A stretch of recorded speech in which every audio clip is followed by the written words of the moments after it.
Good evening class. आज हम लोग फिर से गुड एक इवनिंग बार सर। Good evening. ठीक है, हम लोग good evening sir. Good evening, good evening.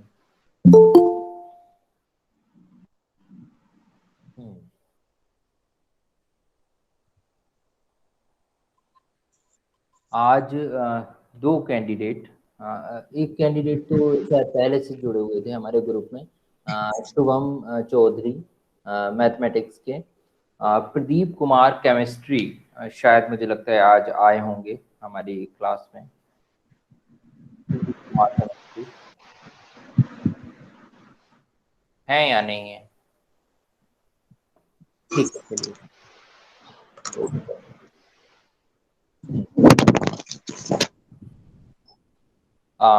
सबसे पहले शुरुआत करते हैं एक चीज से।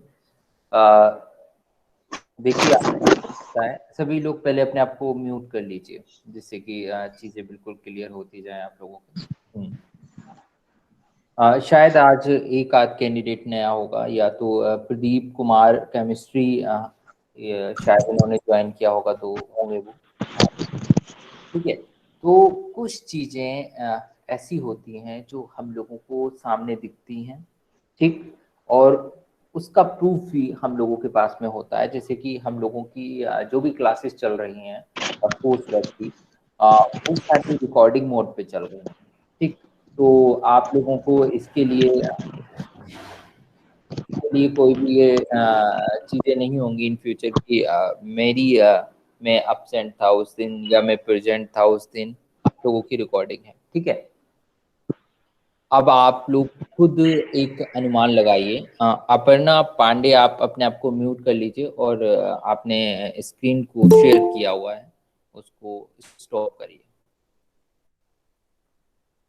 ठीक है, तो कुछ चीज़ें ऐसी होती हैं जो हम लोगों को दिखती हैं सामने। जैसे हम लोगों के पास में जो ग्रुप है हम लोगों का, क्लास करने के लिए जो ग्रुप में जो कैंडिडेट हैं, और वो 17 हैं, उनकी संख्या मतलब 17 लोग हैं। और आप लोग सामने देख रहे होंगे स्क्रीन पे, मुझे हटाकर 11 लोग यहाँ पर मौजूद हैं। बाकी के जो भी लोग हैं, 6 लोग जो अभी तक नहीं आए या फिर अभी ज्वाइन करेंगे 1-2 मिनट में, तो अब वो लोग ये कभी ब्लेम ना नहीं कर सकते हैं कि मेरी इसमें फिर से मुझे असेसमेंट में क्यों रोक दिया गया या मैं फेल कैसे हो गया। ठीक है, क्योंकि आप लोगों को पता है अटेंडेंस के 5 मार्क्स हैं, और वो चीज़ बिल्कुल क्लियर है, उसमें कोई चीज़ ना तो घटेगी ना किसी की बढ़ेगी। वो चीज़ें वहाँ पर जैसी हैं वैसी नॉर्म्स के अकॉर्डिंग चलेंगी। ठीक है, तो ये चीज़ हो गई।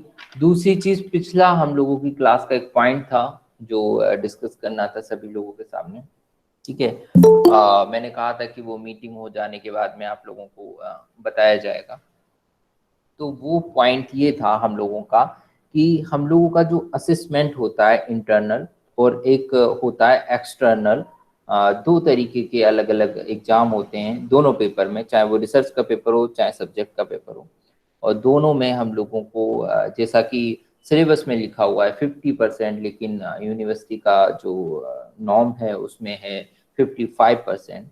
तो दोनों में 55% लाने होते हैं और हम लोग फिर क्वालिफाई करते हैं अपना कोर्स वर्क। ठीक है, तो इसमें कंफ्यूजन था, कुछ लोग कह रहे थे कि हम लोगों का इस तरीके से रिजल्ट, बाद में कुछ कैंडिडेट का ऐसा कर दिया गया वैसा कर दिया गया। अब मैं आप लोगों को बताता हूँ क्लियरली, जो कि आप लोगों के लिए अब आपके फेवर में डिसीजन चला गया है। आप लोगों का रिसर्च का पेपर होता है, उसमें टोटल 100 मार्क्स का होता है, और 100 में से 70 मार्क्स का आप लोगों का थ्योरी का पेपर होता है, 30 मार्क्स आपके असेसमेंट में जाते हैं।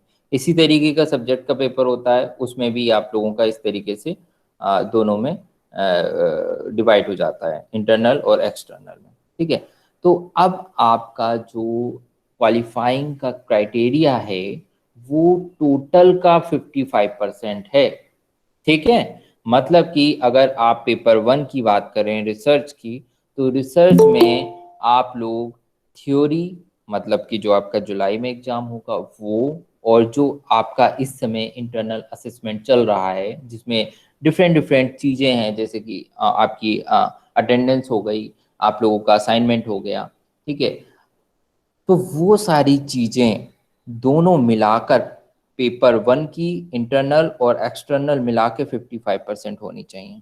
ठीक है, तो आप लोग क्वालिफाई हो जाएंगे। ये आप लोगों के फेवर में है। और फिर सर अगर इंटरनल में जो है, अगर मतलब कम नंबर भी आते हैं, एक्सटर्नल अगर ज्यादा आ जाते हैं, दोनों मिला के 55% होते हैं, तो हाँ क्वालिफाइड है। बिल्कुल बिल्कुल क्वालिफाई होगा। थैंक यू ठीक सर। है। हाँ thank you sir, thank you sir, ये हाँ, ये बहुत अच्छा ये इनिशिएटिव। ये इसलिए हमने उस दिन सर उठा दिया था कि ये चीजें हुई थी, तो हमने कहा सर एक बार डिस्कस हो जाएगा तो सही रहेगा। बिल्कुल बिल्कुल। अब ये भी चीज सुन लीजिए, ये सारी चीजें आप लोगों के लिए सिर्फ इस बार के लिए हैं, जो 2019 के कैंडिडेट अभी जिनका दोबारा से री पीएचडी करवाया जा रहा है, सिर्फ उनके लिए हैं ये। और आगे ये चीज इन फ्यूचर जो 2021 वाला हम लोग कंडक्ट कराएंगे, उसमें चीजें फिर डिफरेंट हो जाएंगी।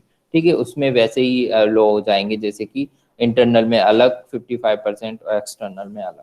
ठीक है, ये भी एक मीटिंग में तय हुआ। तो अब आप लोग समझ लीजिए कि ये सारी चीजें आपके लिए की गई हैं, और आपके लिए बहुत सारी चीज़ें आसान हो गई हैं। बस आपको जो इंटरनल असेसमेंट है उसमें थोड़ी सी मजबूती रखनी है। इसीलिए मैंने सबसे पहला आप लोगों के सामने मुद्दा रखा अटेंडेंस का, कि हम लोग सर अटेंडेंस। इसलिए इसका मतलब एक गोल्डन अपॉर्चुनिटी मिली है एक तरह से बिल्कुल बिल्कुल पीएचडी के बच्चों को, जिनको बिल्कुल बिल्कुल आपके फेवर में डिसीजन गया है। वीसी सर ने भी यही चीज़ें करी हैं, और हम लोगों की जो कमेटी है इस बार की रिसर्च की, उन लोगों ने पूरी इस चीज़ में ताकत लगा दी है कि आप लोगों के फेवर में ही जाए सारी चीज़ें। ठीक है, तो अब आपको बिल्कुल निश्चिंत और बिना डाउट के अपनी चीज़ें आगे बढ़ानी है। और आज मैं आप लोगों को असाइनमेंट के भी बारे में बता दूंगा, जो कि आप लोगों का उसके मार्क्स हैं। आप लोगों को पता ही है, उसके आपको मार्क्स मिलेंगे।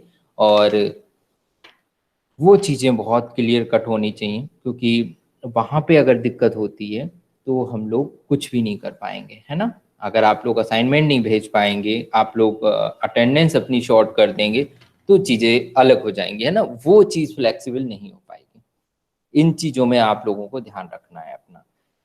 बाकी चीज़ें सारी आपकी पास हैं, और कोशिश यही करिए कि ऐसा मौका अगर मिलता है फिर भी कोई कैंडिडेट चीज़ों में रह जाता है, तो बहुत चीज़ें गलत हैं। क्योंकि ये चीज़ें फिर आप लोगों के लिए भी नुकसानदायक हैं, और हम लोगों के लिए इसलिए कि हम लोगों ने कोशिश भी की और आप लोगों का पूरा आप लोगों को फ़ायदा भी नहीं मिल पाया, तो हमें भी नहीं अच्छा लगेगा और आप लोगों को भी नहीं अच्छा लगेगा।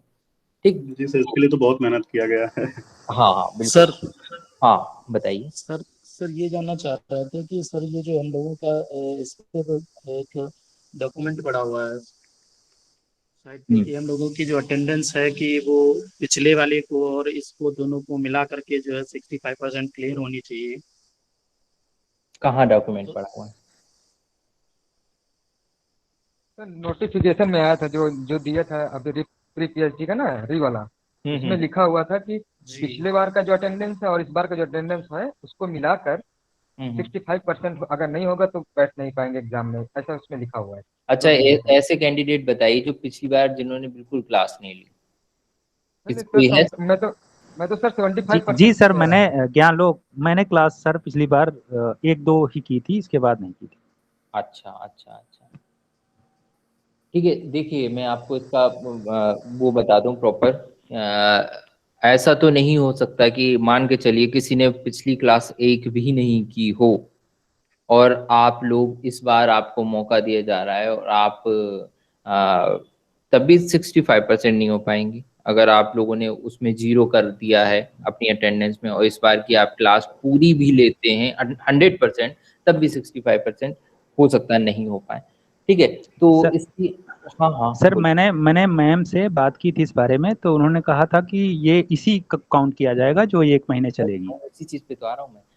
तो जब ये डिस्कस हो चीज। गया तो आप लोगों को मुद्दा उठाने का मतलब ही नहीं है, बार बार आप लोग एक ही हाँ मुद्दा उठाते हैं। हाँ बिल्कुल, वही चीज तो मैं, ये मैंने ये चीजें आपकी पहली क्लास। बेवजह बेवजह इस बात बिल्कुल प्रेम जी, आप सही कह रहे हैं। इस बात को कोई कहने की जरूरत ही नहीं, जब सर ने पहले ही क्लियर कर दिया है कि एक मंथ का, इसी मंथ का केवल काउंट किया जाएगा। तो जिस दिन लास्ट आप लोग क्लास नहीं ले लास्ट का क्या सकते, हुआ जिस वो दिन सब 1 घंटे की क्लास नहीं ले कोई। पा रहे हैं, हाँ हम मैं आप बताता डिस्कस हूँ। कर रहे हैं। आलोक आलोक जी, आपका आप निश्चिंत रहिए, सारी चीजें जो होंगी वो काउंट इस महीने की होंगी।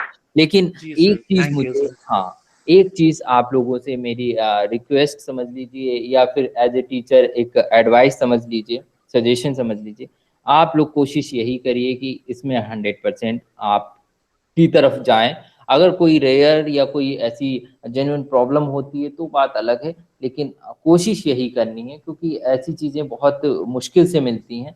और आप लोग अगर जाएंगे तो शायद हम लोग भी इसके, आप लोगों के फेवर में ही हम काम कर रहे हैं तो हमें भी अच्छा लगेगा, और हम उस चीज़ को हमेशा बांधे बांधे भी रख सकते हैं, है ना, कि कहीं पे कोई मीटिंग में कोई मुद्दा उठता है तो हम लोग ये कह भी सकते हैं कि हमारे स्टूडेंट, उन्होंने इस बार पूरी क्लासेस ली हैं। वो बात अलग है, एक आध दिन का आप लोगों की कोई प्रॉब्लम हो, कोई इश्यूज हो, तो वो बातचीत अलग है। ठीक, तो यही सर कोशिश। एक चीज इसमें यही पूछ रहे, जो बच्चे आज जुड़े हैं उनकी अटेंडेंस भी 100% आज ही से काउंट करी जाएगी, हाँ या मतलब जो 1 वीक हो गया उसमें कुछ? हाँ, अच्छा, कौन बोल रहे हैं बताइए, आप नाम बताइए। सर अंकित बात कर रहा हूँ। आप तो पहले से जुड़े हैं। सर जुड़े हैं, बट एक असल में हमने आपको पहले बताया ना 19 तारीख को प्रॉब्लम आ सकती है, इसलिए मैं थोड़ा सा इस चीज को लेकर मैं परेशान हूँ। कोई बात नहीं, मैंने कहा ना, एक दिन की अगर आपकी जेन्युइन प्रॉब्लम है तो वो चीज़ तो मैंने कहा कि आप लोगों का वो चीज़ें हो जाएंगी मैनेज, लेकिन इस चीज़ में आप लोग 19 मुझसे। को मैं शायद ट्रेन में रहूंगा, तो उस दिन नेटवर्क कैच करे ना करे कुछ कह अंकित नहीं सकता अंकित मैं। अंकित, मैं बताता हूँ आपको। देखिए, आप लोग बिल्कुल मुझसे वही चीज़ें बुलवाना चाहते हैं जो मैं चीज़ें नहीं कहना चाहता हूँ। ठीक, ये सारी चीज़ें आप लोगों को अंडरस्टूड है। वही सर, एकदम समझ ये नहीं रहे हैं लोग, लगता है हाँ इसी चीज सर पर। सर हाँ, क्या सर हुआ था ना, सर इन लोगों की समझ में नहीं आ रहा है, घर बैठ के क्लास ले रहे हैं, उसके बाद बावजूद हर जब भी आपका टर्न आता है तो 15 मिनट अटेंडेंस पे डिस्कशन करते हैं ये सब लोग। हाँ, मैं ये कह रहा हूँ। ट्रेन में सफर करेंगे तो 25 दिन अगर क्लास होगा तो एक दिन आप माइनस कर लीजिए, परसेंटेज निकाल लीजिए। बिल्कुल।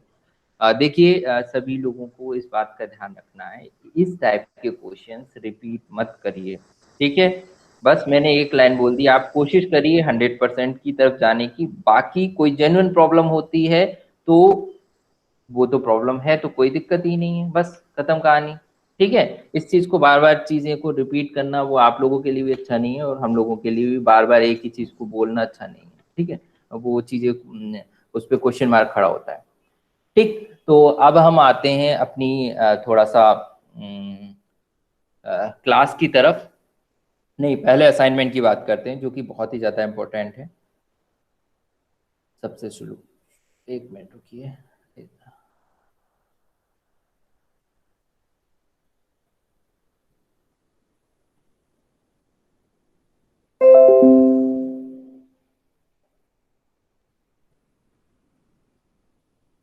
ठीक है, मैं कोई सा भी ऐसा ही मैंने खोल लिया है आप लोगों के सामने। सभी लोगों का ये एक जैसा है, सिर्फ मैथमेटिक्स और केमिस्ट्री वालों का थोड़ा सा डिफरेंट है। हिंदी वालों का भी थोड़ा सा डिफरेंट है, लेकिन कंटेंट में है, ये चीज़ें एक जैसी हैं। देखिए नीचे लास्ट में 7 पॉइंट देखिए, आप लोगों को स्क्रीन दिख रही है ना?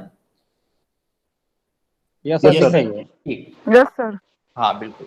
अब आप लोग 7 पॉइंट देखिए और इसको एक बार अपने मन में ही रीड कर लीजिए, फिर मैं इसको समझाता हूँ।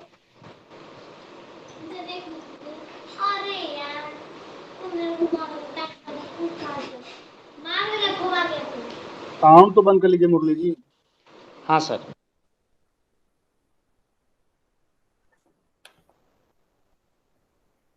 ठीक है, अब मैं बताता हूँ आप लोगों को, जिससे कि आप लोगों का बिल्कुल कंफ्यूजन ना रहे।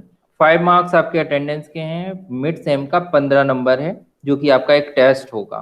ठीक है, उसके लिए आप लोगों को प्रिपेयर रहना है। जिस तरीके की आपकी क्लासेस चल रही हैं वो उसी में से आप लोगों का एक असेसमेंट टाइप का हो जाएगा, जो कि 15 मार्क्स का होगा।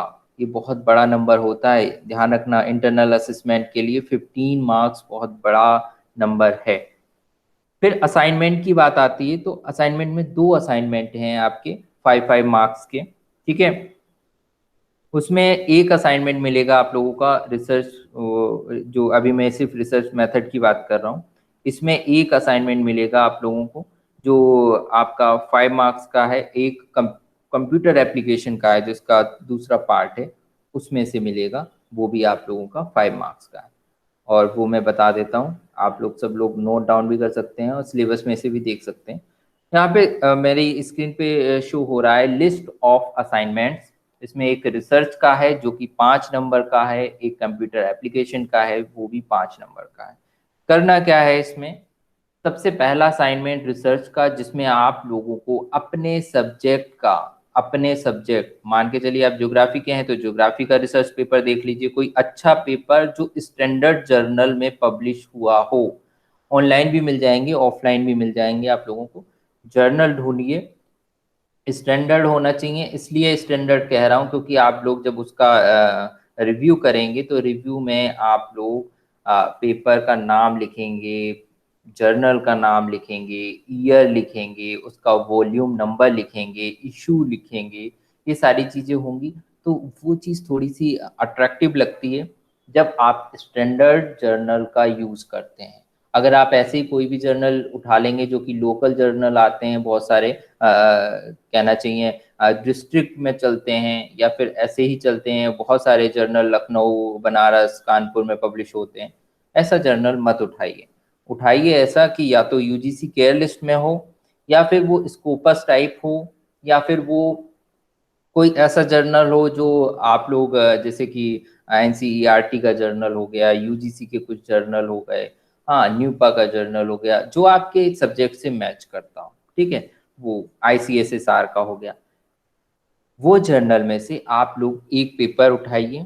पेपर ऐसा लेना जो आपका, क्योंकि पेपर में टॉपिक होता है, टॉपिक ऐसा चूज करना जो लगभग आपकी रिसर्च एरिया, एक तो सब्जेक्ट हो गया आपका, मान के चलिए सोशियोलॉजी में आप लोगों ने एक जर्नल ले लिया जो कि यूजीसी की केयर लिस्ट में है, उस जर्नल में आप लोगों ने देखा कि इसमें डिफरेंट 25 पेपर पब्लिश हैं, 25 में से आप ये देखिए कि मैं जिस पे मेरा रिसर्च का जो टॉपिक रहेगा या एरिया रहेगा उससे कौन सा पेपर मैच कर रहा है लगभग, तो वो वाला पेपर लीजिए और उसका एक क्रिटिकली रिव्यू करना है आप लोगों को। क्रिटिकली रिव्यू कैसे करते हैं, वो अलग अलग थीम पे करते हैं, जैसे जैसे उस पेपर पे आप हेडिंग्स देखेंगे, सबसे पहले अब्स्ट्रैक्ट देखेंगे, फिर इंट्रोडक्शन, या फिर उसके आगे आप देख लेते हैं डेटा कलेक्शन का है उसकी हेडिंग, या उसके आगे कुछ और टाइप्स की हेडिंग बनाई हुई है उन्होंने, या फिर उसके बाद में एनालिसिस करी है, उसकी कंक्लूजन किया है, फिर तो उन्हीं हेडिंग्स के बेसिस पर आप लोग अपना रिव्यू, अपना पॉइंट ऑफ व्यू देंगे, ठीक है। तो उसकी एक छोटी सी रिपोर्ट बनानी है, ठीक, और उसमें रिपोर्ट बनाने के बाद में उसके आगे 2 हेडिंग और ऐड करनी है उसी रिपोर्ट में, जो उस पर फोकस रखना है कि नीड एंड इम्पोर्टेंस क्या रही इस पेपर की, ठीक है, रिस्पेक्टिव एरिया में, जो कि आपका इंटरेस्टिंग एरिया है, मतलब एरिया ऑफ इंटरेस्ट है जिस पर आप पीएचडी करने जा रहे हैं, उस टाइटल के लिए ये वाला पेपर कैसे नीडफुल होगा या इसकी क्या इम्पोर्टेंस होगी, ठीक है। ये चीज़ें 2 लाइन में लिखी हुई हैं, मैंने बस इसी चीज़ को थोड़ा सा अपनी लैंग्वेज में रिपीट कर दिया है। आप लोग अगर इसे जनरली पढ़ेंगे 2 बार 3 बार तो आप लोगों को सारी चीज़ें समझ में आ जाएंगी, ठीक है। ये चीज़ करनी है, वर्ड फाइल पे बनानी है। इसकी डेडलाइन कब तक है सर? डेडलाइन इसकी जब तक क्लास चल रही है उससे पहले पहले आप लोगों को सबमिट करना है, ठीक है। Thank you. हाँ, मतलब जून ये दूसरा जो है सिनॉप्सिस मतलब है पेपर ऑफ वो ऑल उससे मैं आ रहा हूँ, उससे आ रहा हूँ। हाँ बताइए, पहले बता दीजिए क्वेश्चन। तो ये मतलब दूसरा सिनॉप्सिस टाइप का बनाना है ना, जो सिनॉप्सिस मतलब एक सिनॉप्सिस बनाएंगे, जैसे हम हिंदी वाले हैं तो अपना किसी भी एक टॉपिक को लेके सिनॉप्सिस जो बनाते हैं वही ना, उसके स्रोत और इन सारी चीजों को कैसे कैसे कहाँ से। बताता हूँ, देखिए अभी पहला असाइनमेंट हो गया आपका कंप्लीट, ठीक है। अब हम आते हैं दूसरे असाइनमेंट पे जो कि कंप्यूटर क्वेरी थी हाँ सर, फर्स्ट पेपर के असाइनमेंट में एक क्वेरी थी सर। इसमें जो फर्स्ट पेपर में जो रिपोर्ट हमें राइट करनी है तो इसका फॉर्मेट कैसा होगा, क्योंकि हमें तो रिपोर्ट राइटिंग नहीं बताई गई थी 6 मंथ के उसमें। मैं इसका फॉर्मेट, यस सर प्लीज, ठीक है, इसका फॉर्मेट हमें कैसे करना हो ये चीज थोड़ा सा बता दीजिए। कुछ वर्ड लिमिट होगी सर या नहीं, अपने हिसाब से जितना भी हो सके? बिल्कुल, मैं अभी बताता हूँ, ठीक है। पहले एक बार जनरली हम लोग दोनों असाइनमेंट को वो कर लेते हैं, फिर उस पे आते हैं उसकी रिपोर्ट राइटिंग पे, ठीक है। कंप्यूटर एप्लीकेशन दूसरा आपका असाइनमेंट है जो कि बहुत ही ज़्यादा इम्पोर्टेंट है। यहाँ पे आप लोग देख रहे होंगे कि आगे लिखा हुआ है कि मैं का पावर पॉइंट प्रेजेंटेशन, लेकिन हम लोग इससे आपको छूट दे रहे हैं, आप लोगों को प्रेजेंटेशन अभी नहीं हो पाएगी और ना ही हम लोग करवा रहे हैं। ठीक, तो आप लोगों को क्या करना है, एक वर्ड डॉक्यूमेंट बनाना है जिसमें आपको अपनी पीएचडी की सिनॉप्सिस तैयार करनी है। ठीक है, जो प्रपोज्ड भी हो सकती है, हाँ, और अप्रूव्ड भी हो सकती है। मतलब अप्रूव्ड इसलिए मैंने वर्ड यूज़ किया कि आप लोग जो लोग जो जिन लोगों को पता है या आप लोग अपने कॉलेज में या अपने सेंटर पे उस चीज़ के बारे में पूछ चुके हैं या दिखा चुके हैं बनाकर, तो उन लोगों के लिए एक तरीके से अप्रूव्ड है वो, लेकिन जो दिखा नहीं चुके हैं उनकी प्रपोज्ड है। तो आप लोगों को ये वर्ड यूज़ नहीं करना है अप्रूव्ड वाला। ये सिर्फ आपके लिए है कि आप लोगों ने कहीं कुछ इसके ऊपर कोई रिव्यू किया है, कोई तैयारी की है, कोई प्लानिंग की है या किसी से कंसर्न किया है, वो चीज़ें हैं। तो यहाँ पे आप लोगों को बेसिकली एक सिनॉप्सिस तैयार करनी है वर्ड डॉक्यूमेंट में। और सिनॉप्सिस आप लोगों को पता है सिनॉप्सिस कैसे बनती है। सिनॉप्सिस में आप लोगों के ज़्यादा पेजेस नहीं होंगे, 10 से 12 पेजेस की आप लोगों को सिनॉप्सिस बनानी है। ठीक है, कुछ सब्जेक्ट में थोड़ी कम भी बनती है, जैसे कि 7 पेजेस की, 7 या 8 पेजेस की भी बन जाती है। तो आप लोग ये मान के चलिए, अपनी अपनी सब्जेक्ट के नेचर के अकॉर्डिंग चलना है यहाँ पे। मैं सिर्फ जनरल टर्म बता रहा हूँ यहाँ पे। आपको 7 से लेके 12 पेजेस के बीच में अपनी सिनॉप्सिस तैयार करनी है।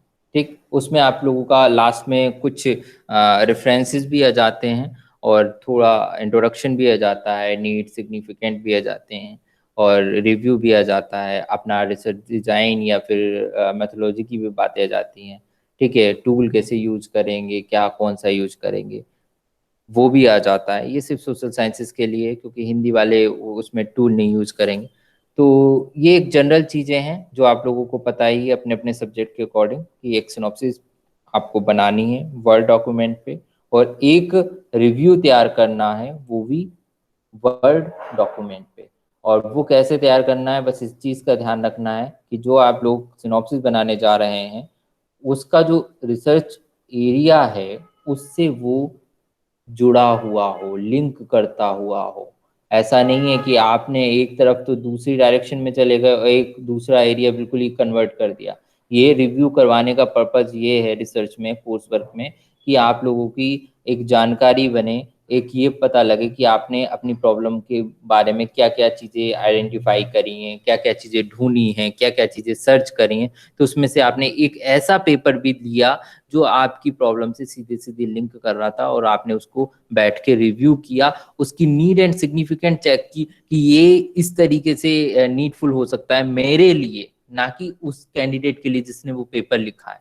उसने तो उसके लिए नीडफुल था इसीलिए उसने लिखा, आपके लिए कैसे नीडफुल हो सकता है, आपके लिए कैसे उसकी इंपॉर्टेंस है, आपके रिसर्च के लिए, वो चीज़ें लिखनी है। अब बात आती है कि इसकी फॉर्मेटिंग कैसे होनी है, कैसे कैसे चीज़ें। तो इसके बारे में मैं एक हल्की सी गाइडलाइन किसी दिन क्लास में दे दूंगा, आप लोग अभी बनाना शुरू करिए। फॉर्मेटिंग में कुछ नहीं होगा, फॉर्मेटिंग में कुछ चीज़ें होंगी जो मैं बता दूंगा कि आपका फ़ॉन्ट साइज क्या रहना है, किस तरीके से आप शुरुआत में क्या लिखेंगे। बाकी आप काम करना भी से शुरू कर दीजिए, क्योंकि ये चीज़ें 1 दिन की या 2 दिन की नहीं होती हैं। ये आप लोग जब बना लेंगे एक बार वर्ड पे बैठ के, और शायद मुझे लगता है ऐसा नहीं कहना चाहिए मुझे, लेकिन कुछ लोग हो सकता है जिनके पास लैपटॉप नहीं भी हो, तो उन लोगों को थोड़ा ज़्यादा टाइम लगेगा, या जो लोग हैबिचुअल नहीं हो इस समय कंप्यूटर पे काम करने के, ऐसे भी कैंडिडेट होते हैं कुछ रिसर्च में, लेकिन ऐसा होना नहीं चाहिए, लेकिन होते हैं तो कोई बात नहीं, उनको भी थोड़ा टाइम लगेगा। तो आप लोग आज से ही इस पे काम करना शुरू कर दीजिए, क्योंकि ये आपके 10 नंबर का है और 10 नंबर एक अच्छा खासा नंबर होता है। ठीक, तो उस पर आप काम करेंगे। अटेंडेंस में 5 नंबर का काम आप डेली कर ही रहे हैं जब क्लास होती है, और 15 नंबर आपका मिड सेम का एक टेस्ट होगा जो कि जून में ही हो जाएगा। ठीक है, वो भी जून में ही हो जाएगा, 2-4 दिन पहले आपको बता दिया जाएगा, ऑनलाइन मोड में ही होगा। तो वो चीज़ें इस तरीके से आपकी 30 मार्क्स की हो जाएंगी इंटरनल असेसमेंट। और बाकी इंटरनल असेसमेंट में मैं आप लोगों को कुछ छोटे छोटे असाइनमेंट देता रहता हूँ, वो मेरा असेसमेंट है।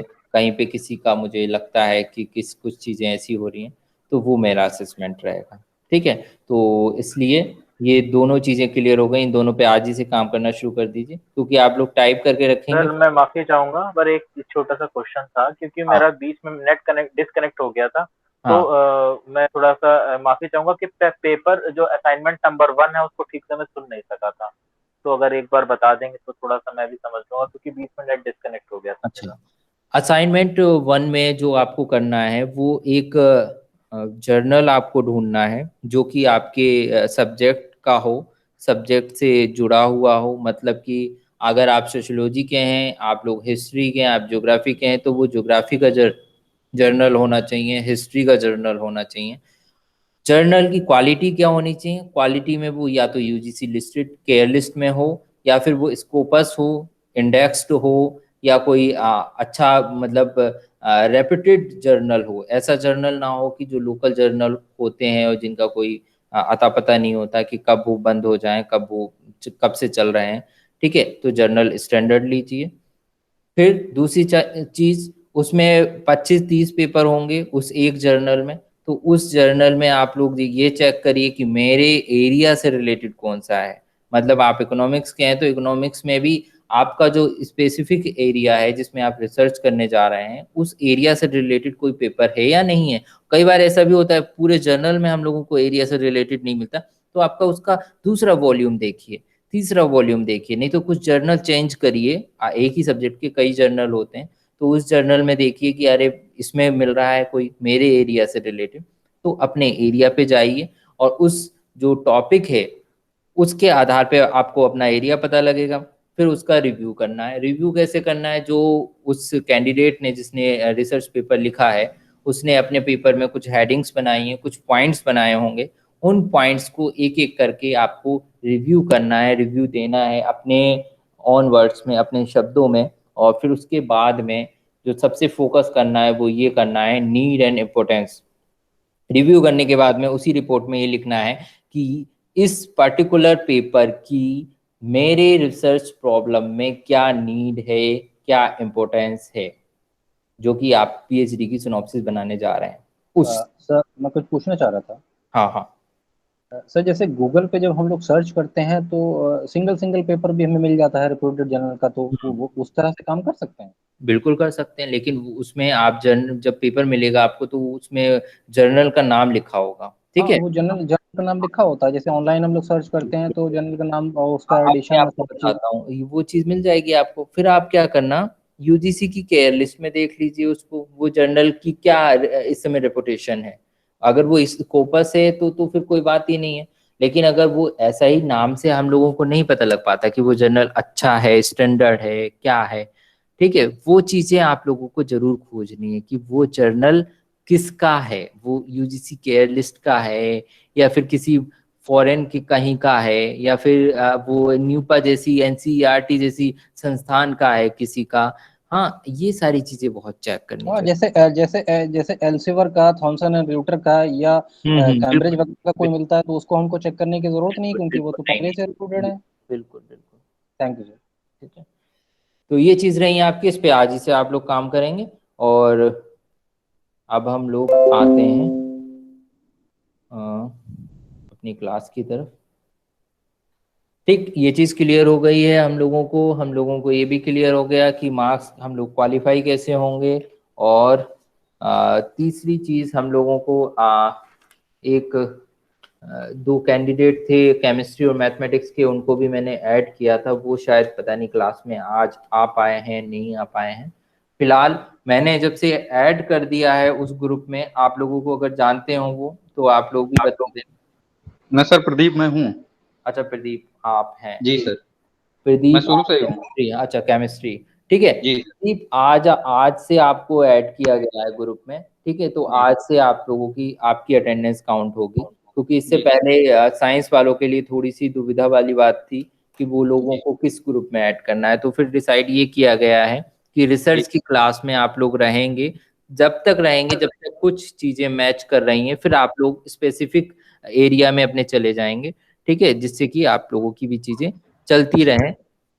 ठीक, सर एक्चुअली सर पहले कंफ्यूजन था ना कि हम लोगों को क्लास नहीं करनी है, बिल्कुल बिल्कुल, हाँ हाँ, तो कंफ्यूजन। इसलिए सर वो हम लोग सर अटेंडेंस पूरी थी, हम लोग एग्जाम में मैं फेल हो गया था। आप एक्सटर्नल में फेल हो गए थे? हाँ हाँ, जो मेन एग्जाम हुआ था जो रिटन वाला। अच्छा। जी, और उसमें इंटरनल मतलब में एक पास पेपर में थे? फेल हो गया। हेलो। हाँ, मैं कह रहा हूँ इंटरनल असेसमेंट में पास थे आप? सर उसमें मैं पास। दोनों पेपर में? हाँ सर, दोनों में पास था, और जो मेन एग्जाम हुआ था उसमें 2 पेपर में से एक में मैं फेल हो गया था, रिसर्च मेथोडोलॉजी। अच्छा अच्छा। जी सर। ठीक है, चलिए, तो आज से आप क्लास भी लेते रहिए, जिससे कि वो चीज़ें भी आप लोगों को कवर हो जाएंगी और आप लोगों का वो अटेंडेंस का भी इशू रहेगा। फिलहाल मेरे पास लिस्ट में आपका नाम है। एक जी बार हाँ मैं और चेक कर लूँगा, इसको क्रॉस चेक कर लूँगा। जैसे आपने बताया कि आपका रिजल्ट इंटरनल असेसमेंट में आप पास थे, जी तो हाँ इसको चेक कर लिया जाएगा। फिलहाल मेरे पास जो लिस्ट है उसमें आपका नाम है और एक शुभम चौधरी हैं मैथमेटिक्स के, उनका भी नाम। जी ठीक है, हाँ ठीक है, तो शुभम से भी आप बात कर लेना अगर आपके संपर्क में हो वो। हाँ कि सर, हाँ उन संपर्क में है। हाँ, तो पूछना उनसे कि इंटरनल में आप फेल थे या फिर एक्सटर्नल में फेल थे। जो इंटरनल में फेल थे उन लोगों के लिए तो मैंडेटरी है क्लास करनी, क्योंकि उनका वो भी सर वो भी सर रिसर्च मेथोडोलॉजी का जो फाइनल एग्जाम हुआ था उसी में उसमें फेल हो। जी जी। तो वही वही लोग कह रहे थे कि तुम एक क्लास नहीं करना, लास्ट में एग्जाम देना है, तो सर इसीलिए हम एक हफ्ते आ नहीं प्रदीप पाए। प्रदीप, आप एक काम करना, मुझे अपना, जी आपके पास अगर रिजल्ट हो तो अपना और शुभम का मुझे रिजल्ट सेंड कर देना व्हाट्सएप पे। ठीक। ठीक है, ओके ओके हाँ ओके। ठीक है। चलिए अब एक बार थोड़ा सा क्लास पे आ जाते हैं हम लोग ना।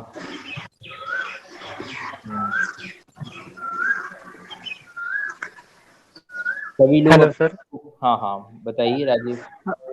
सर जो ये फर्स्ट पेपर का है इंटरनल का एग्जाम, उसमें हाँ मेरे टोटल 54 पॉइंट समथिंग, मतलब 55 के समथिंग, 54 प्लस था और 55 से कम था मेरा। जो मैंने आपसे एक बार चर्चा किया था ना सर कि इंटरनल में मेरे इतने मार्क्स थे, फिर मुझे क्या करना होगा, दोनों एग्जाम देने होंगे या एक? आपका तो वो इंटरनल में आप फेल थे? सर मेरा शॉर्ट अटेंडेंस था, तो इसलिए हाँ मुझे मतलब मेन हाँ। एग्जाम बैठने की नहीं मिला था। बट जो असाइनमेंट और पीपीटी और इन सब का एग्जाम हुआ था ना, उसमें मुझे 60 मार्क्स में 32.5 मिले थे। तो जो अगर एवरेज देखते हैं सर, तो वो 54 समथिंग मार्क्स, परसेंटेज मार्क्स बनता है। हाँ हाँ, मतलब इंटरनल और एक्सटर्नल को मिला के, है ना? इंटरनल सर, एक्सटर्नल में तो बैठने को मिला ही नहीं था ना। अच्छा अच्छा, तो हाँ आपको शॉर्ट अटेंडेंस की वजह से अगर रोका गया तो आपके लिए तो क्लास करनी बहुत ही जरूरी है, अदरवाइज फिर से हाँ। रोक जाएंगे। नहीं नहीं सर, क्लास तो कर रहे हैं, बट ये हाँ, है कि मुझे इंटरनल देना रहेगा या नहीं? इंटरनल तो आप जो क्लास ले रहे हैं यही तो इंटरनल है। जो नहीं, क्लास इसमें जैसे मिड सेम, आप मिड सेमेस्टर कह रहे हैं सर, 15 वो मार्क्स का। देना और होगा, वो देना होगा। ऐसा नहीं हो सकता है कि आधी चीजें इंटरनल में यहाँ से जुड़ जाए, आधी जो चीजें हैं वो जी, पूरी हैं। ठीक है, ओके ओके सर, हाँ हाँ ओके सर। ठीक। अब हम लोग इस पे बात कर रहे थे डेटा कलेक्शन और टूल्स, ये कि सोशल साइंसेज के लिए बहुत जरूरी है कि हम लोग डेटा कलेक्शन की बात करते हैं और टूल्स की बात करते हैं। हालांकि इसमें कुछ चीज़ें अलग हो जाती हैं जब हम इंग्लिश और हिंदी की तरफ चले जाते हैं या फिर केमिस्ट्री और मैथमेटिक्स की तरफ चले जाते हैं, तो चीज़ें डिफरेंट हो जाती हैं। तो फिलहाल ये सोशल साइंसेज के लिए है, जैसे कि हिस्ट्री, ज्योग्राफी और आप लोगों का सोशियोलॉजी हो गया, इकोनॉमिक्स हो गया। यहाँ पर चीज़ें आ रही हैं जो हम लोगों ने पिछली बार देखा था, प्राइमरी डेटा और सेकेंडरी डेटा। आप लोग जो क्लास में पढ़ रहे हैं ना, वो मैं आप लोगों को इसलिए रिपीट कर देता हूँ क्योंकि आप लोगों के फेवर की हमेशा बात करता हूँ। आप लोग जो क्लास में पढ़ रहे हैं वो चीज़ें थोड़ा सा ध्यान दिया करिए, जिससे कि क्वेश्चन पेपर जब आएगा आप लोगों के सामने मिड सेम का, तो वहाँ पे आप लोगों को हेल्प मिलेगी क्लास से। ठीक है, सेकेंडरी डेटा और प्राइमरी डेटा। प्राइमरी डेटा वो डेटा होता है जो हम हमारे सामने या हम खुद उसको कलेक्ट करते हैं। जैसे हम लोग क्वेश्चनेयर फिल करवाते हैं, वहाँ पर कैंडिडेट के सामने खुद जाकर या फिर मेल के थ्रू या फिर किसी और माध्यम से हम लोग फिल करवाते हैं, या ऑब्जर्वेशन के थ्रू डेटा कलेक्ट करते हैं और हम लोग ऑब्जर्व खुद करते हैं। सेकेंडरी डेटा में थोड़ी सी चीज़ें डिफरेंट हो जाती हैं, जो कि हिस्ट्री वाले स्टूडेंट बहुत अच्छे से जानते हैं, क्योंकि उन लोगों को जो भी डेटा मिलता है वो अधिकतर सेकेंडरी मिलता है, क्योंकि वो चीज़ें घटनाएं घट चुकी होती हैं और हम लोग उसके जो प्रूफ होते हैं, जैसे कि डायरी हो गया, कोई रिकॉर्ड हो गया, हाँ, वहाँ से हम लोग उस डेटा को कलेक्ट करने की कोशिश करते हैं। हालांकि हम लोग उस घटना में शामिल नहीं थे, वो घटना जब घटी थी हम लोग वहाँ पे मौजूद नहीं थे। जैसे कि महात्मा गांधी से रिलेटेड हम लोगों को कोई रिसर्च करनी है तो महात्मा गांधी हमें नहीं मिल सकते, ना ही हम लोग उनसे कोई पूछ सकते हैं, कोई क्वेश्चन कर सकते हैं, ना ही हम उनका इंटरव्यू ले सकते हैं। लेकिन हाँ, उनके जो रिकॉर्ड्स हैं, उनकी जो भी चीजें मिली हैं, या उनके जो लोग, हमें लोगों से अगर हम लोग जानकारी लेंगे तो वो लोग वो मिलेंगे जो उस घटना के बारे में ज्यादा जानकारी रखते हैं, तो उन लोगों से हम लोग सेकेंडरी डेटा कलेक्ट करेंगे, प्राइमरी डेटा नहीं होगा। उसके कुछ एग्जाम्पल्स हैं, जैसे कि आप लोग देख ही रहे हैं स्क्रीन पे, कोई भी गवर्नमेंट पब्लिकेशंस आते हैं, ठीक है, वो भी सेकेंडरी डेटा है। हम 2017 का या 2011 की हम लोग अगर जनगणना की बात करें और हम उस पर कोई रिसर्च करना चाहते हैं, तो 2011 की जो भी जनगणना थी, वो जनगणना के जो भी रिकॉर्ड्स थे गवर्नमेंट के, उनके बेसिस पे हम कोई बात कहेंगे, ठीक है। तो यहाँ पर सेकेंडरी डेटा हो गया। हिस्टोरिकल एंड ये डॉक्यूमेंट्स मैंने बताए दिए, वो सारे अधिकतर आपके सेकेंडरी डेटा होते हैं। कोई भी बिजनेस डॉक्यूमेंट्स हो गए, पब्लिक रिकॉर्ड्स हो गए, अनपब्लिश्ड डेटा भी होता है एक, जो सबसे नीचे देखा आपने, अनपब्लिश्ड डेटा, ऐसा डेटा जो पब्लिकेशन में नहीं आया है लेकिन डेटा की फॉर्म में है, उसका अस्तित्व है, रखा हुआ है कहीं पे, लेकिन अभी पब्लिश नहीं हुआ है, तो वो भी हम डेटा सेकेंडरी डेटा में लेते हैं, क्योंकि वो डेटा रखा हुआ तो है, पब्लिश नहीं हुआ है उससे क्या मतलब है, लेकिन कलेक्ट तो हमने नहीं किया है, वो तो किसी दूसरे कैंडिडेट ने कलेक्ट किया था, हम लोगों को तो वो मिला है, तो वो सेकेंडरी डेटा है, ठीक है। तो आगे हम चीजों को थोड़ा बढ़ते हैं। Methods of data collection, methods कई डिफरेंट मेथड्स हैं, आप लोगों के पास में एक यूनिट है पूरी इसकी डेटा कलेक्शन की, आप लोग बुक से बहुत अच्छी हेल्प ले सकते हैं। यहाँ पर कुछ चीजें जैसे एग्जाम्पल में लिख दी गई हैं, जैसे observation method, interview method, questionnaire के थ्रू, ठीक। हम लोग जब भी डेटा कलेक्शन करते हैं तो वहाँ पे कोई ना कोई टूल यूज करते हैं। जो वो टूल होता है, मैंने शुरू में भी बता दिया था, वो ऐसे टूल होता है जैसे कि हम लोग किसी चावल में या किसी सब्जी में अपनी स्पून डालते हैं या अपनी चम्मच डालते हैं और वो वहां से कुछ चीजें निकालते हैं। हम पूरे चावल नहीं निकालते, पूरी सब्जी नहीं निकालते, हम उसमें से कुछ एक सैंपल के तौर पे चीजें निकालते हैं और उसके बेसिस पे हम, अगर हलवा बना है घर में और हम हलवा खाना चाह रहे हैं, तो हम एक स्पून खा के ही उसमें से बता देंगे कि पूरा हलवा बहुत ही अच्छा है, ठीक। हमें पूरा हलवा खा के उसका रिव्यू देने की जरूरत नहीं है, हम शुरू में ही उसका टेस्ट करके हम लोग उसके बारे में बता सकते हैं। तो वो सैंपल हुआ, और उस सैंपल को हमने कैसे कलेक्ट किया, एक टूल की मदद से, जो कि एक चम्मच या स्पून थी।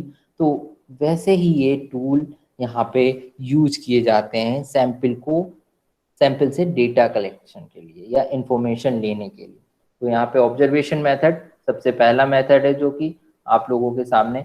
अच्छा, यहाँ पे कुछ चीजें हैं, सबसे पहले कि हम लोगों को किस चीजों को ध्यान रखना है, वो मैंने आप लोगों को पिछली क्लास में भी बता दिया था, कि जो भी चीज हम टूल में या स्केल में या ऑब्जर्वेशन में, चेकलिस्ट में, शेड्यूल में हम लोग यूज करते हैं, वो साइकोलॉजिकल ऑर्डर में होनी चाहिए। क्वेश्चंस के जो आइटम होने चाहिए वो कंसाइज फॉर्म में होने चाहिए। बहुत ज़्यादा लंबे क्वेश्चन या बहुत बड़े बड़े आइटम नहीं होने चाहिए, जिससे कि दूसरा व्यक्ति बोरियत महसूस करने लगे। और इसका एक स्टैंडर्ड टाइम भी है कि आप लोग जब भी क्वेश्चनेयर फिल करवाते हैं तो 25 से 30 मिनट का टाइम लेना चाहिए, कि कैंडिडेट 25 से 30 मिनट में अपना क्वेश्चनेयर फिल करके आपको सबमिट कर दें। तो ये चीज़ हो गई। और इसके आगे आती है बात ऑब्जर्वेशन टेक्निक्स की। ऑब्जर्वेशन हम हमेशा करते रहते हैं, चाहे हम क्लासरूम में हों, चाहे हम घर में हों, चाहे हम अपने बच्चों के साथ में हों, चाहे हम लोग कहीं किसी रोड से गुजर रहे हैं, ऑब्जर्वेशन टेक्निक हमेशा हम लोग यूज करते हैं। ऑब्जर्वेशन क्या है? हम लोगों का आंखों से देखना, हम लोगों का महसूस करना, या हम लोगों का कोई भी चीज़ों को सुनना, ये सारी चीज़ें क्या है? ऑब्जर्वेशन। ऑब्जर्वेशन में भी मैंने आप लोगों को बताया था कि 2 टाइप होते हैं, एक फॉर्मल और एक इनफॉर्मल। फॉर्मल वो होता है जिसके रिकॉर्ड्स भी रखे जाते हैं और साथ साथ में वो किसी ना किसी स्ट्रक्चर पे बेस्ड होता है। मतलब किसी हमने पहले प्लानिंग की होती है कि हम लोग जो ऑब्जर्व करने जा रहे हैं चीज़ें वो ऐसे करेंगे।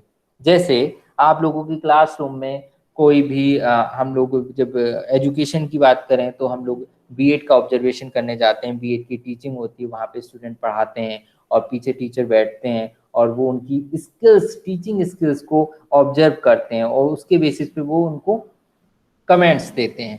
तो वो ऑब्जर्वेशन फॉर्मल ऑब्जर्वेशन है, क्योंकि किसी ना किसी उद्देश्य के लिए कोई ना टीचर अपना ऑब्जेक्टिव लेकर जा रहा है क्लासरूम में और उसके बेसिस पे उसने कुछ अपने स्केल बना रखे हैं, कुछ पैमाना बना रखा है, कोई मापदंड बना रखा है, उसके बेसिस पे वो उन कैंडिडेट, उन टीचर, प्यूपिल टीचर्स को ऑब्जर्व करेगा, उनकी स्किल्स को। ठीक। इनफॉर्मल हम लोग चलते फिरते घर में उठते बैठते कहीं पे भी हम चीजों को ऑब्जर्व कर रहे हैं, वो सारी चीजें इनफॉर्मल है।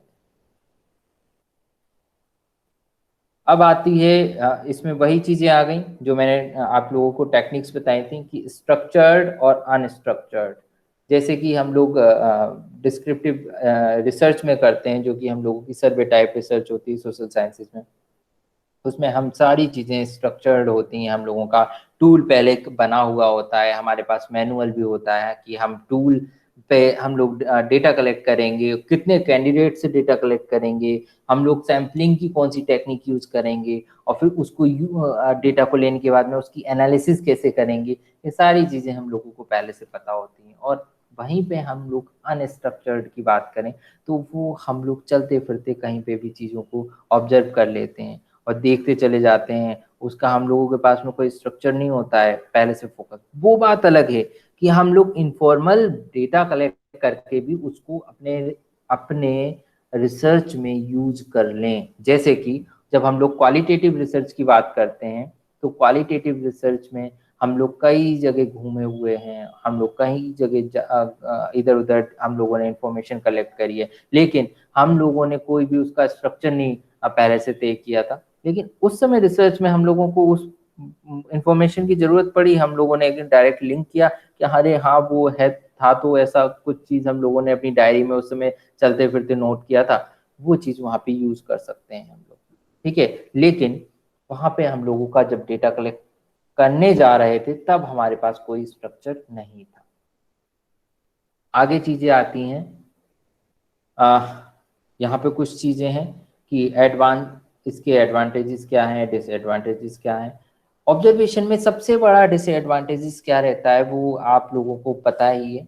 जब भी हम लोग ऑब्जर्व करते हैं, चाहे हम अभी 5 बच्चे खेल रहे हो किसी ग्राउंड में और हम लोग ऑब्जर्व कर रहे हो, तो कहीं ना कहीं हम लोगों का एक फेवरेट एक कैंडिडेट होता है, या हम लोग किसी ना किसी एक कैंडिडेट की तरफ ज्यादा रुचि लेते हैं। अब वो किसी भी तरीके की हो सकती है। अब वो कैसी हो सकती है, मान के चलिए आप उसको धन के हिसाब से उसको पसंद कर रहे हो, आपके अंदर वो वाली थोड़ी सी है उस तरफ झुकाव, तो आप उसको पसंद करेंगे। आप उसको जाति के हिसाब से पसंद कर रहे हैं, आपका और उसकी जाति में मैच कर रही है, या आप किसी पर्टिकुलर जाति को ज्यादा महत्व देते हैं, तो वहां पे आप उसको पसंद कर सकते हैं। आप उसको अपने एरिया के हिसाब से पसंद कर सकते हैं, अरे ये तो कानपुर का लड़का है, इसको तो जरूर हम कंसीडर करेंगे। ठीक, या आपका कोई गांव का वहां पे पहुंच गया और आप वहां पे जज बने बैठे हैं, ऑब्जर्व कर रहे हैं, तो आप उसको थोड़ा सा प्रमोट कर देंगे। ठीक, लैंग्वेज के हिसाब से प्रमोट कर देते हैं कुछ लोग केरल के हैं और वो सोचते हैं कि भाई ये हमारी लैंग्वेज का कोई आगे नहीं बढ़ा, ये देखिए ये यहाँ पे आ गया है, या ये बिहार का है, ये यूपी का है, और इसकी तो हम पंजाबी है ये, तो उसको हम प्रमोट कर देते हैं। तो ये बायसनेस बहुत रहती है ऑब्जर्वेशन की, जो सबसे बड़ी कमी है, क्योंकि हम लोगों के सामने कैंडिडेट दिख रहे हैं हमें, और कैंडिडेट को हम किस तरीके से उनका एनालिसिस कर रहे हैं वो हम पे इंडिविजुअल वो करता है, डिपेंड करता है। ठीक है, तो ये चीज़ें थोड़ी सी इसमें प्रॉब्लम क्रिएट करती हैं। बाकी ऑब्जर्वेशन का एक और चीज़ें होती हैं जो काफ़ी कुछ, जो हम जब रिटन एग्जाम लेते हैं तो काफ़ी कुछ चीज़ें पहले से तय होती हैं। जैसे हम लोगों को पता होता है ये क्वेश्चन का आंसर करने पे हम लोग 3 मार्क्स या इसको देंगे, या इस तरीके की चीज़ें होंगी तो हम इसको 2 नंबर देंगे, इस तरीके की चीज़ें होंगी तो हम इसको 5 नंबर देंगे। ऐसा मैथमेटिक्स में बहुत होता है, जब हम लोग स्टेप मार्किंग करते हैं तो हम लोग देखते हैं कि इतना किया है तो उसको ये। लेकिन ऑब्जर्वेशन में इस तरीके का बहुत कहना चाहिए डिफाइन चीज़ें नहीं होती हैं कि ऐसी चीज़ें होंगी तब हम इसको इतने मार्क्स देंगे और ऐसी चीज़ें नहीं होंगी तो हम इसको ये देंगे या 0 देंगे। तो वो सारी चीज़ें हम लोगों की डिफाइन नहीं होती। इसीलिए हम लोग कभी-कभी इंटरव्यू की तरफ भी हम लोग एक क्वेश्चन मार्क खड़ा कर देते हैं कि इंटरव्यू में यहाँ पे बायसनेस चली है या यहाँ पे कुछ चीज़ें गलत हुई हैं, फेयर सिलेक्शन नहीं हुआ। तो वो इसी की वजह से होता है कि वहाँ पे जो स्केलिंग होती है हम लोगों की, वो थोड़ी-सी एकदम डिफाइन नहीं होती। दूसरी चीज़ आती है इंटरव्यू मेथड, जो हम लोग सभी बहुत अच्छे से जानते हैं और सभी लोग इंटरव्यू से कहीं ना कहीं गुजर चुके हैं या फिर देख चुके हैं, कहीं ना किसी के मुंह से सुन चुके हैं इंटरव्यू। तो इंटरव्यू में क्या है, 2 लोग होते हैं, एक इंटरव्यूअर होता है, कैंडिडेट जो अपना इंटरव्यू देने आया है, तो वो अपना जब इंटरव्यू देता है तो उसके सामने जो भी व्यक्ति बैठे हैं जज के रूप में या उसको ऑब्जर्व करने के लिए, वो लोगों की क्या मेंटल लेवल है उस समय, क्या चीज़ें सोच रहे हैं या क्या एक्सपेक्टेशंस हैं उसकी उस कैंडिडेट से, तो उसके हिसाब से भी चीज़ें बायस हो जाती हैं। अब ये तो उसका नेगेटिव पॉइंट है, लेकिन इससे एक पॉजिटिव पॉइंट भी है बहुत बड़ा। मान के चलिए हमें किसी गांव से, किसी विलेज से हम लोगों को डेटा कलेक्शन करना है, तो हम लोगों के जितने भी टूल है ना, वो सारे फेल हो जाते हैं। वहां पर सिर्फ हम लोगों के पास में 2 ही टूल काम आते हैं, 2 ही टेक्निक काम आती हैं, एक ऑब्जर्वेशन और दूसरा इंटरव्यू। ऑब्जर्वेशन में भी हम लोग कितना ऑब्जर्व कर लेंगे, क्योंकि उसके लिए बहुत टाइम चाहिए, हम लोग इतना टाइम नहीं दे पाए शायद, कि हम लोगों को अगर जल्दी या बहुत बड़ी सैंपल है हम लोगों के पास में, तो हम लोग इतना समय नहीं दे पाएंगे कि उस गांव में पहले वहां पर हम लोग बैठे और पूरा दिन गुजार दिया। और हो सकता है ऑब्जर्वेशन में उस दिन कुछ ना मिले हम लोगों को, जिस चीज़ों को ऑब्जर्व करना चाहते हैं वो चीज़ वहाँ पे सिचुएशन ही ना क्रिएट हो पाए, तो ऑब्जर्वेशन में थोड़ी सी टाइम बाउंडेशन हो जाती है। तो वहाँ पे हम लोगों का काम आता है ये वाला मेथड, इंटरव्यू मेथड, जहाँ पे हम डिफरेंट लोगों से उनसे बातचीत कर लेते हैं, उनसे क्वेश्चन पूछ लेते हैं। अब वो अपनी भाषा में अपने तरीके से उसका आंसर देते हैं, लेकिन हम उनको नोट डाउन करके उनकी एनालिसिस कर सकते हैं। तो ये इसलिए ये वाला मेथड बहुत ही यूजफुल है, कि जिसकी वजह से हम लोग कहीं पे भी किसी भी भाषा के व्यक्तियों से हम लोग बात कर सकते हैं। और हम लोगों को इसके लिए कोई प्रॉपर क्वेश्चनेयर, कोई कुछ चीज़ बनानी नहीं होती। हम लोग बनाना चाहें तो बना सकते हैं, जैसे चेकलिस्ट टाइप की, कि जैसे जनगणना में आपके घर पे आते हैं और हमसे कुछ क्वेश्चन पूछते हैं, हम उनका आंसर करते हैं और वो लोग लिखते जाते हैं। उनका स्ट्रक्चर्ड होता है वो जो फॉर्मेट है, कि हमें इतने ही नंबर ऑफ क्वेश्चन पूछने हैं, उनका आंसर लिखना है। तो और यहाँ पे अनस्ट्रक्चर्ड भी हो सकता है, जिसमें हम लोगों को कोई भी क्वेश्चंस की डिटेलिंग पहले से पता नहीं है कि हम इतने ही पूछेंगे। वो इंटरव्यू लेते समय खुद ही ऑटोमेटिक अगला क्वेश्चन आता जाता है। जैसे कि कोई व्यक्ति कैदियों पर अगर रिसर्च करना चाहे, कैदियों पर किसी जेल में जाके, तो वहां पर हम लोग इंटरव्यू मेथड ही यूज करते हैं। क्योंकि वहाँ पे इंटरव्यू मेथड इसलिए यूज करते हैं क्योंकि उन कैदियों से बातचीत करते हैं। ये सब साइकोलॉजी में बहुत होता है, साइकोलॉजी में कई ऐसे रिसर्चेस हुई भी हैं कि हम लोग उन कैदियों से बातचीत करते हैं कि आपने जो भी आप जिस सजा को आप भुगत रहे हैं उसका कारण क्या था, क्यों ऐसा कदम उठाया गया। बहुत सारी चीज़ें जो कैदियों की हम लोग जिसके पीछे जा नहीं सकते, वो चीज़ें वहाँ पे खुल के आती हैं और उनके बेसिस पे हम लोग एनालिसिस करके हम अपना रिजल्ट देते हैं। तो उसमें भी इंटरव्यू मेथड ही यूज करते हैं। और आजकल एक नई टेक्निक है टेलीफोनिक इंटरव्यू, जो कि आजकल जॉब के पर्पज से भी यूज हो रहा है, और वैसे भी हम लोग यूज कर सकते हैं टेलीफोनिक इंटरव्यू। यहाँ पे आती हैं कुछ चीजें, जैसे कि आप लोगों ने देख लिया, क्लासिफिकेशन दिया हुआ है कि इंटरव्यू को किस तरीके से क्लासिफाई कर सकते हैं। तो यहाँ पे पर्सनल इंटरव्यू और टेलीफोनिक इंटरव्यू तो उसके मेजर पार्ट्स बनाए गए हैं। तो उसमें एक पर्सनल इंटरव्यू में बनाया गया है स्ट्रक्चर्ड, अनस्ट्रक्चर्ड, फोकस्ड, क्लिनिकल और नॉन डायरेक्टिव। ठीक, जो अभी मैं बात कर रहा था कि हम लोगों के पहले से कोई क्वेश्चंस फिक्स नहीं है और हम लोग कुछ भी पूछते हैं और क्वेश्चंस हम लोगों के वहीं पे डेवलप होते जाते हैं और चीज़ें क्वालिटेटिव रिसर्च की तरफ हम लोग जाते हैं, वो नॉन डायरेक्टिव है, जिसकी कोई डायरेक्शन पहले से नहीं होती। वही चीज़ अनस्ट्रक्चर्ड में भी है, लेकिन वहां पर हम लोगों के पास में डायरेक्शन होती है।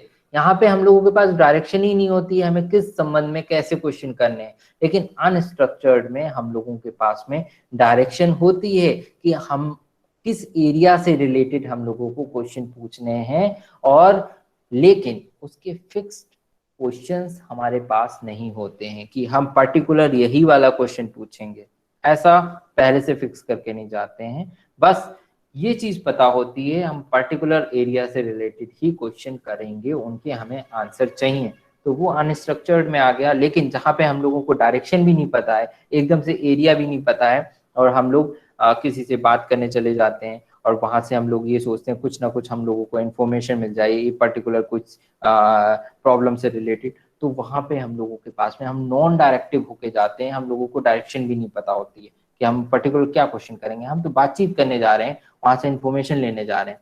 ठीक है, स्ट्रक्चर्ड सबसे आपको पता ही है, स्ट्रक्चर्ड वो इंटरव्यू है जिसमें सारी चीजें पहले से तय होती हैं कि आप लोगों की ये चीजें के हमें आंसर चाहिए, और वही क्वेश्चंस पूछे जाते हैं और उसके तुरंत आंसर नोट कर लिए जाते हैं। फोकस्ड इंटरव्यू वो होता है जैसे कि आप लोगों को कभी कोई घटना घट जाने की वजह से या फिर कोई पर्टिकुलर कोई जानकारी लेने की वजह से हम लोग पूछताछ करते हैं और या पुलिस करती है पूछताछ, तो वो फोकस्ड इंटरव्यू है जहाँ पे हम लोग सिर्फ एक ही बात पे फोकस करते हैं, इधर उधर नहीं भागते हैं कहीं पे। बस हम लोगों का वो एक सूक्ष्म पॉइंट होता है, एक छोटा सा एक बिंदु होता है, उसी से संबंधित हम सवाल और जवाब तलाशते रहते हैं, और उससे रिलेटेड जितनी भी जानकारी मिल जाए हम लोगों को तो वो हम कोशिश करते हैं। इसमें समय थोड़ा कम लगता है उसकी अपेक्षा, क्योंकि यहाँ पे सिर्फ फोकस्ड है, हम लोग तुरंत पूछेंगे भाई तू इसको जानता है नहीं जानता है, इसने की ये किया है या नहीं किया, इस टाइप के क्वेश्चन जिस टाइप के हम लोगों ने बहुत सारे अपने टेलीविजन पे भी देखे होंगे कि वो छोटे से इंटरव्यू होते हैं, और जो कि कभी किसी चाय वाले जैसे हम लोगों ने देखा कि यहाँ पे कोई घटना घट गई थी तो वहाँ पे कौन कौन सी दुकानें थी, उन लोगों से 2-4 क्वेश्चंस किए, हमने फोकस्ड होके किए कि बस सिर्फ हमें यही चीजें चाहिए, बाकी जो चीजें हम लोगों को नहीं पूछनी, ना ही हम लोगों को किसी का कोई आंसर लेना है कि हाँ इस बारे में कोई बातचीत करनी है, हमें सिर्फ उतना ही पूछना है, तो वो फोकस्ड हो गया। क्लिनिकल इंटरव्यू आप लोग देते हैं, जो कि आप लोग डॉक्टर के यहाँ जाते हैं या किसी भी अपनी फिजिकल प्रॉब्लम को बताने या उसको सॉल्व करने के लिए कहीं किसी क्लिनिक पर जाते हैं, तो वहाँ पे आप लोग जिस टाइप की बातें करते हैं या जिस टाइप के क्वेश्चन आपसे डॉक्टर करते हैं, वहाँ पर चीज़ें क्लिनिकल हो जाती हैं। ठीक है, टेलीफोनिक इंटरव्यू आप लोगों को पता ही है कि वो एक नया ट्रेंड है और आप लोगों के सामने होता रहता है। हाँ, ये सारी चीज़ें हम लोग बात कर चुके हैं कि कौन कौन से इंटरव्यू कैसे होते हैं। ठीक है,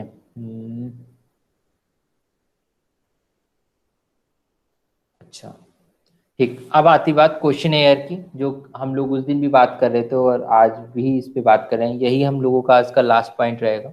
तो क्वेश्चन एयर क्या होता है? क्वेश्चन एयर को हिंदी में प्रश्नावली बोला जाता है, और आप लोग जो सोशल साइंसेज वाले स्टूडेंट हैं वो अधिकतर उस क्वेश्चन एयर को यूज करते हैं। क्वेश्चन एयर जैसा उसका हिंदी में नाम है प्रश्नावली, क्वेश्चन एयर इंग्लिश में नाम है, उसी तरीके से इसमें एक सीरीज होती है क्वेश्चंस की।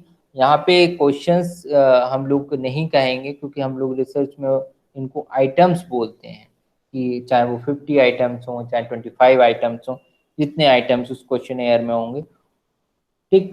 तो वहाँ पर चीज़ें कैसी होती हैं, हम उस क्वेश्चनेयर को कैंडिडेट्स के बीच में, मतलब अपने सैंपल के बीच में डिस्ट्रीब्यूट कर देते हैं और उनको उसे फिल करने के लिए कहा जाता है। जब वो फिल करके वापस देते हैं तो उनकी इन्फॉर्मेशन ऑलरेडी रिकॉर्ड हो जाती है, क्योंकि उन्होंने खुद फिल किया है। उसमें अपनी डिटेल, अपना डिस्क्रिप्शन भी लिखा है कि अपना, जैसे अपना नाम, अपनी आयु, अपना आप कहाँ किस जिले के हैं, या जिससे भी रिलेटेड वो चीज़ें थी, वो आप छोटा सा एक डिस्क्रिप्शन बना देते हैं जिसमें हल्का सा इंट्रोडक्शन टाइप का, और फिर उसके नीचे अपने आइटम्स की सीरीज रख देते हैं, जो नंबर ऑफ आइटम्स जिनको वो फिल करके आपको देता है, ठीक है। यहाँ पे चीजें कैसी हैं, यहाँ पे दो टाइप के हम लोग इसको डिवाइड कर देते हैं, ओपन एंडेड क्वेश्चंस, एक क्लोज एंडेड क्वेश्चन, ठीक है।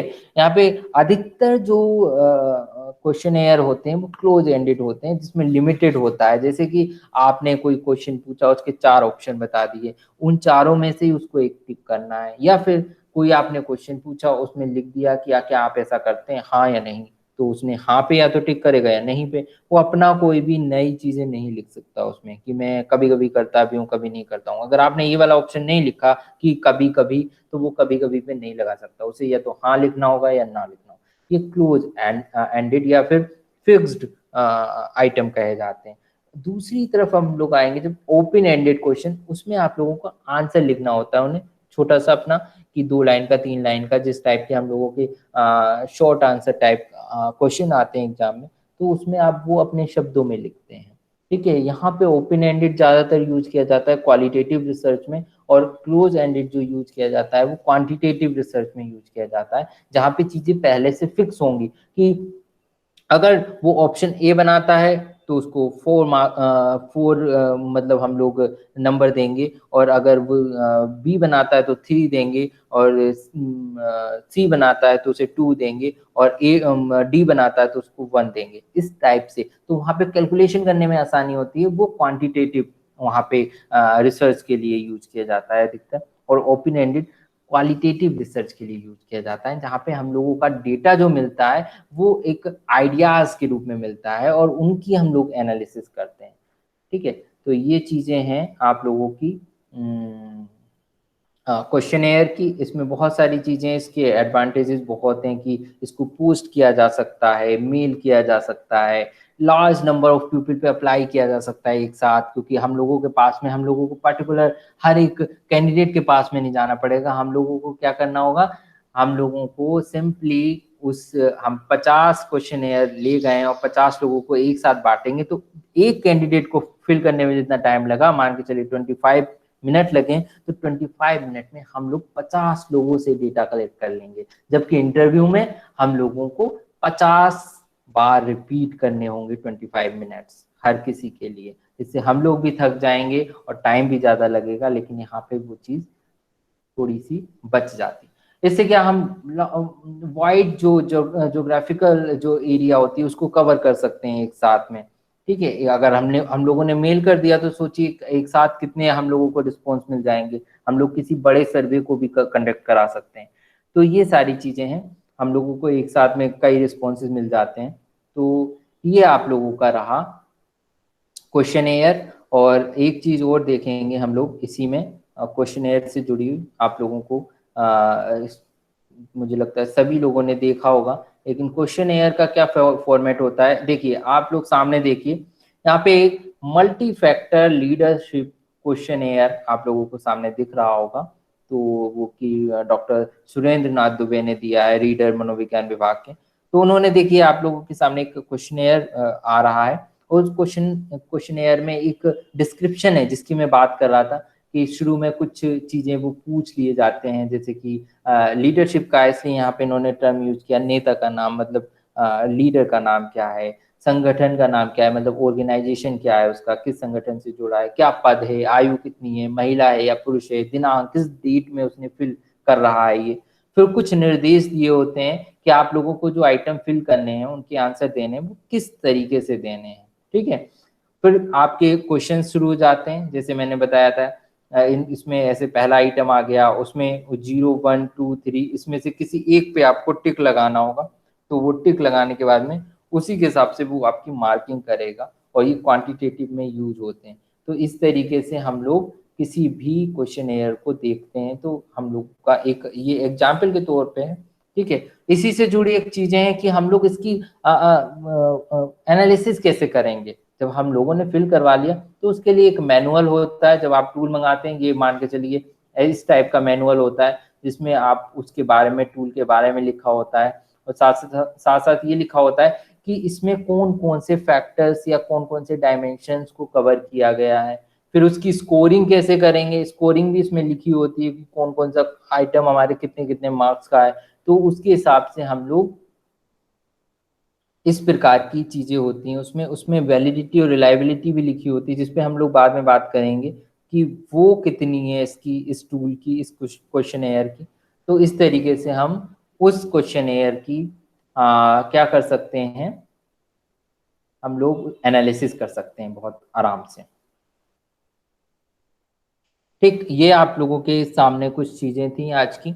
तो इसको आप डिटेल में पढ़ेंगे अपनी अपनी बुक से, और मैंने सभी लोगों से कहा है कि रिसर्च की आप लोग अपने अपने सब्जेक्ट से रिलेटेड अपने अपने कन्वेनर से बात करके, या जो भी आपके टीचर्स रहे हों उनसे बात करके आप अपने सब्जेक्ट के अकॉर्डिंग बुक ले लीजिए रिसर्च की, और वो आप लोगों के लिए काफ़ी हेल्पफुल होगी, मदद करेगी आपकी अभी मिड सेम के एग्ज़ाम में भी और आपके एक्सटर्नल एग्ज़ाम में भी। ठीक है, तो ये चीज़ें रही। अब हम लोग ले लेते हैं अटेंडेंस, और फिर आप लोग आज की क्लास को करेंगे फिर एंड। सबसे पहले प्रदीप कुमार। जी सर। ठीक। शुभम चौधरी नहीं है। Alok Kumar Singh economics. Alok Kumar Singh economics.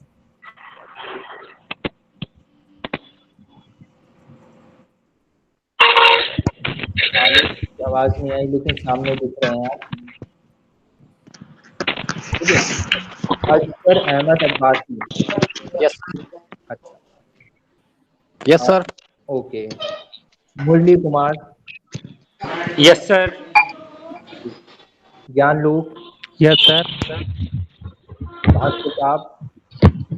Sir Bhanu Pratap. Yes sir. Bhanu Pratap sir. Imam Hussain. Yes sir. Ankit Srivastava. Yes sir. Aparna Pandey. Yes sir. Sangeeta Singh. Sir. Sangeeta, okay. Neha Singh. Sir. Yes sir. Sneha और नेहा। ठीक, दोनों का हो सर गया। एक्चुअली वॉइस नहीं आ रही सर। स्नेहा और नेहा। स्नेहा सिंह। Present sir. ठीक है, इस और नेहा सिंह। Present sir. ठीक, दोनों की लग गई आपकी। और Pratibha. Yes sir. Yes sir. हाँ, हो गई आपकी।